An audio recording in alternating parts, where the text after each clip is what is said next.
সূরা আরাফের 205 নম্বর আয়াতে আমার আল্লাহ বলেন, ওয়াযকুর রাব্বাকা ফি নাফসিকা তাদাররুআ ওয়া খিফাতা ওয়া দুনাল জাহরি মিনাল কওলি বিল গুদুই ওয়াল আসাল ওয়া লা তাকুম মিনাল গাফিলিন।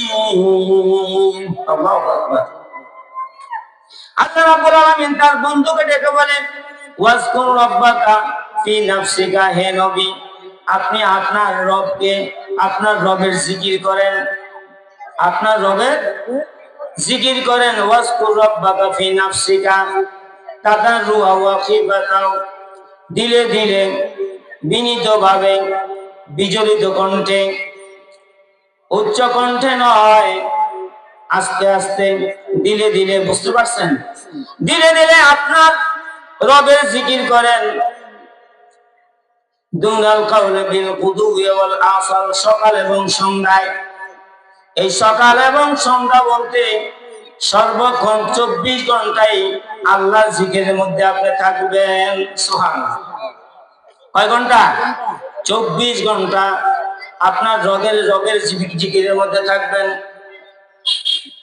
ওয়ালা তাকুম মিনাল গাফিলিন, আর আপনি গাফেলদের অন্তর্ভুক্ত হবেন না।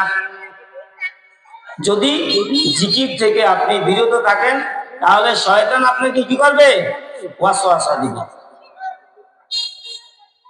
আমরা তো সকাল এবং সন্ধ্যায় আল্লাহর জিকির করি না। বলেন আছে জিকির? জিকিরের কতগুলা পদ্ধতি আছে, নিয়ম আছে। 24 ঘন্টা জিকির কিভাবে হবে দেখেন। যখন আপনি রাতে, যখন সারাদিন পরিশ্রম করার পরে যখন আপনি কাজ করতে যান, সারাদিন পরিশ্রম করার পরে দিনের পরে কি আসে? রাত আসে না? এশার নামাজ পড়ে তারপর আমরা কি করি? খেয়ে তারপরে ঘুমিয়ে যাই। আল্লাহু আকবার।